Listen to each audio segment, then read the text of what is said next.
Hola con todos. Continuando con nuestra presentación de los microbios en el ambiente, nos quedamos hasta la clasificación o la caracterización de las algas.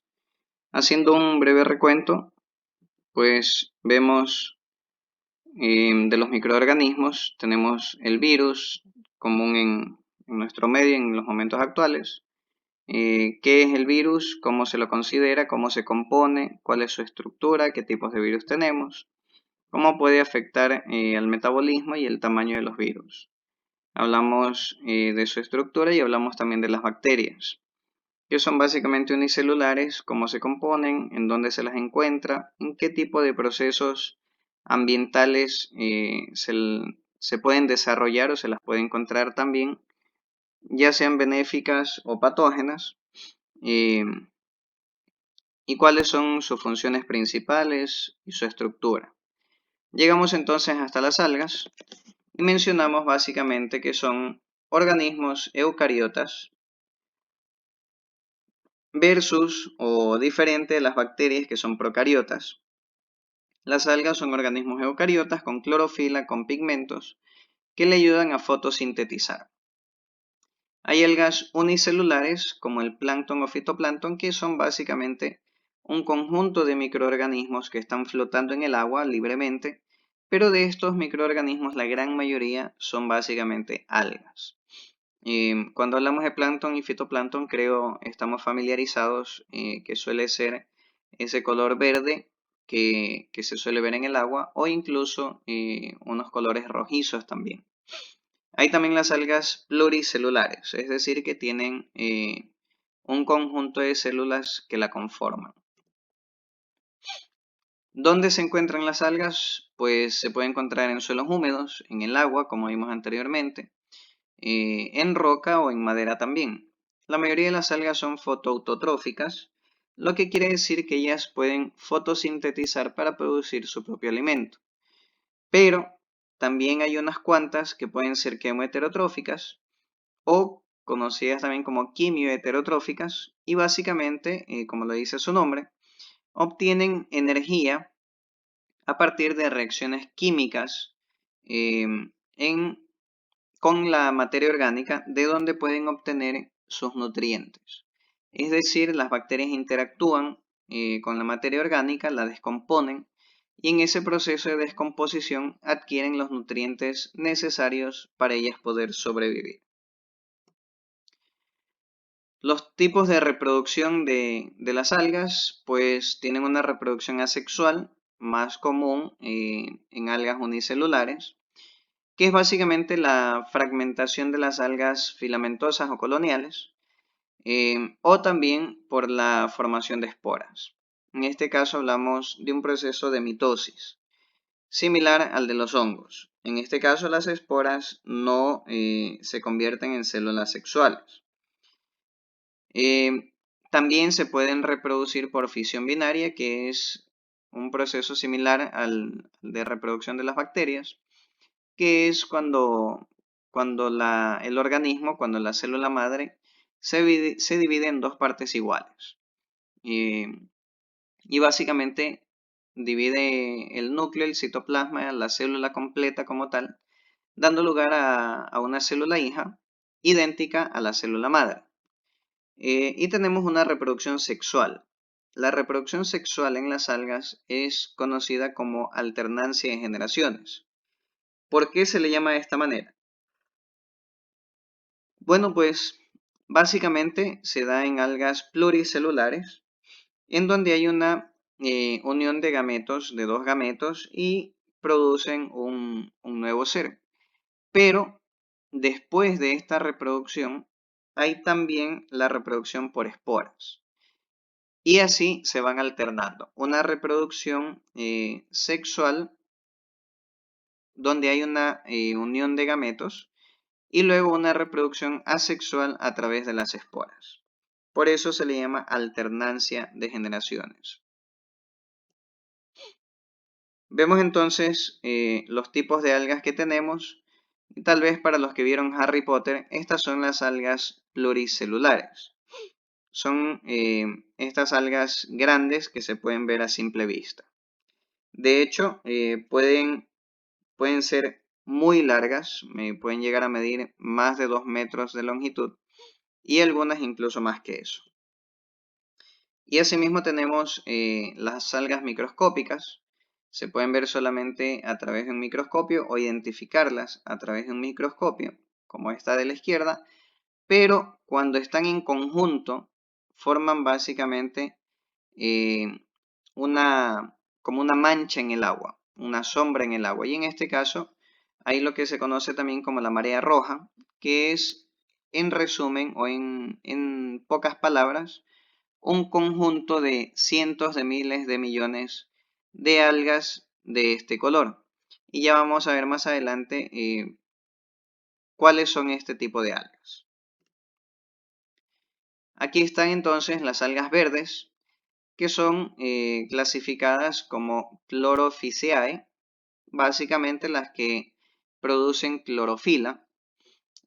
Por lo general son acuáticas y de hecho por producir justamente, por tener este proceso de producción de clorofila o de fotosíntesis, tienen este pigmento de coloración verde que es el que a su vez da la coloración al agua o al medio en donde se las encuentra. Están las algas rojas, que son las rodófitas. Básicamente tienen este color porque tienen ficoeritrina, pero también tienen algo de clorofila. Aún así, la clorofila no está en una concentración tan alta o en un número tan alto, y por eso es que no prima este color, sino más bien el color rojizo. Por eso son conocidas como las algas rojas o las mareas rojas, como vimos en la imagen anterior. De estas algas pueden ser macroscópicas y pueden ser marinas, es decir, que se las puede ver relativamente fácil. Tenemos también las algas faeofites, que básicamente contienen fucoxantina. Suelen ser macroscópicas normalmente, o se las encuentra más en lechos marinos, y son las que tienen color pardo a marrón y pueden llegar a medir en casos muy extremos hasta 50 metros de longitud. Se pueden encontrar comúnmente en lagos o en el mar también, y tal vez no llegan a los 50 metros y es común verlas un poco más pequeñas que esto, pero en casos extremos sí pueden llegar a tener hasta 50 metros de longitud.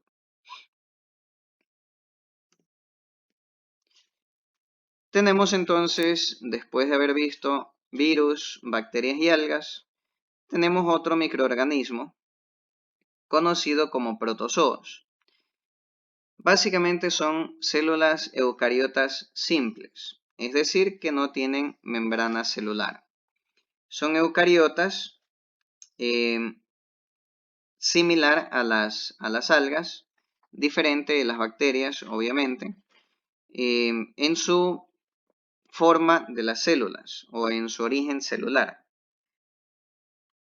Características de los protozoos muy similares a las del reino animal, básicamente porque se pueden mover mucho y son heterótrofos. ¿Qué quiere decir? Que necesitan de otro ser vivo para poderse alimentar, para poder obtener sus nutrientes. En este caso, los protozoos básicamente transforman la materia orgánica en nutrientes. Algo que habíamos visto que podía pasar antes también con algunas bacterias. Son los protozoos los seres vivos más antiguos o identificados como los más antiguos. De hecho, se estima que en el proceso de evolución, básicamente todos los seres vivos derivamos de un protozoo eh, primitivo. Muchos de los protozoos forman quistes, es decir, bolitas o agrupaciones, nodulaciones, que básicamente le permiten protegerse y soportar condiciones adversas. En el caso de los protozoos, similar a algunas algas y a las bacterias, son muy pequeños, son microscópicos, son unicelulares y muchos, repito, pueden formar colonias. Tienen un núcleo diferenciado, un núcleo único y múltiple, además de los orgánulos que normalmente se pueden ver en las células. La locomoción o el movimiento de los protozoos se puede dar por flagelos, por cilios o incluso por movimientos de la misma célula. Los protozoos se pueden clasificar por su alimentación. Tenemos los holozoicos, que son básicamente los que se alimentan de otros organismos. Los saprofítitos, que se alimentan de sustancias disueltas en el medio donde se encuentran o en el medio donde viven. Los saprozoicos, que son los que se alimentan de restos de animales muertos. Y los holofíticos o autótrofos, que son los que pueden producir su propio alimento a través de la fotosíntesis. Tenemos aquí un grupo de protozoos o imágenes de cómo son o cómo pueden ser los protozoos y qué características tienen. Entonces, los rizópodos, los flagelados, los esporozoos o los ciliados. Obviamente, dependiendo básicamente de la forma que tienen o de las partes que le ayudan a movilizarse, ya sean los cilios o flagelos. Los protozoos, muchos de ellos, la gran mayoría, viven libremente, pero también hay algunos que son parásitos, ya sea parásitos del hombre o parásitos de animales. Las infecciones de los protozoos pueden llegar a ser asintomáticas, es decir, que no presentan ningún síntoma en el ser que parasitan. Pero dependiendo del tratamiento que se le dé, si es que el protozoo puede desarrollarse mucho, puede desarrollar mucho la enfermedad, pueden llegar a causar la muerte del huésped. También va a depender de la resistencia que tenga en caso de que tenga una buena carga de inmunoglobulinas, pues el mismo ser puede contrarrestar las condiciones adversas o la patogenicidad del protozoo en este caso. Tenemos, por ejemplo, las tricomonas, que pueden producir tricomoniasis bovina, que es básicamente una enfermedad venérea en el caso de los bovinos. Tenemos también, además de los virus, algas, bacterias y protozoos, a las levaduras. Las levaduras son básicamente hongos unicelulares, es decir, hongos de una sola célula. Se parecen mucho a las bacterias, pero en el caso de las levaduras son más claras, suelen tener colores más claros, en tonalidades blancas, cremosas, algo amarillas o beige. Se observan casi siempre células o bien esféricas o bien alargadas y con alguna gema. La gema es básicamente una proyección o un bulto que se produce en la célula madre, y que se empieza a desarrollar y a desprender de esta, provocando así una nueva célula hija que tiene básicamente características similares a la madre. En el interior de la célula se pueden ver estructuras como las vacuolas, por ejemplo, y en el caso del núcleo, siempre, casi siempre, se lo encuentra cercano a la gema. Se estima que esta cercanía es para poder en algún momento, cuando se da la separación de la gema de la célula madre, lleve o transfiera información genética del núcleo hacia la nueva célula. Las levaduras pues pueden ser esféricas o alargadas, o bien flotan o bien se van al fondo de los líquidos, no suelen quedarse en suspensión, y tienen una reproducción asexual por esporulación, por gemación o por fisión binaria. La esporulación es básicamente la producción de esporas. La gemación, decíamos que era cuando se va separando una pequeña porción de la célula madre hasta que se termina desprendiendo una célula más pequeña de la célula madre, pero que tiene características muy similares a la progenitora. Y la fisión binaria, que es básicamente cuando se divide la célula en dos partes iguales, incluyendo la parte del núcleo, permitiendo de esta manera tener dos células idénticas, la madre y la hija. Tenemos un ejemplo de las levaduras, ya lo habíamos mencionado anteriormente también, la Saccharomyces cerevisiae, que tiene múltiples utilidades benéficas. Se la utiliza, por ejemplo, en la producción o en la fermentación de cebada cuando se produce cerveza, industrialmente hablando. Se la puede utilizar también en alimentos, en alimentación de granjas porcinas, bovinas, por ejemplo, para mejorar la digestibilidad de los alimentos. ¿Cómo se reproducen las levaduras? Ya lo habíamos dicho, por esporulación, que es una reproducción sexual. Básicamente es cuando una célula con dos conjuntos de cromosomas dan lugar a dos células nuevas. Hay una recombinación genética en este caso y al final contienen una sola dotación cromosómica, es decir, una sola información genética. La gemación, que es cuando la madre divide o reparte parte de su contenido celular con una hija sin que haya división del núcleo, pero mencionamos que el núcleo suele estar cerca de la gema para poder transferir parte de esa información genética a la célula hija y que luego pueda formar su propio núcleo. Y la fisión binaria, que también es una reproducción asexual, similar al caso de las bacterias, que básicamente hace que la célula crezca, se alargue, divida el núcleo y obviamente en esta división se produce una copia de la información genética para poder dividir a la célula en dos partes, creando así o dando así origen a una célula idéntica a la madre con información genética idéntica a la madre.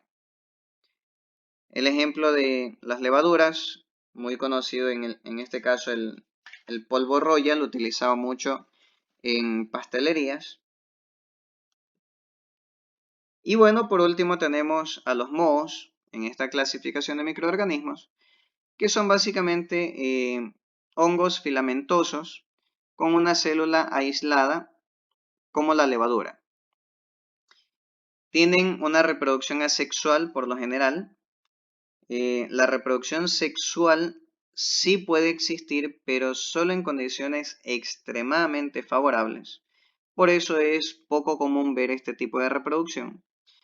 Y el color de los mohos se debe básicamente a las esporas asexuales que tiene.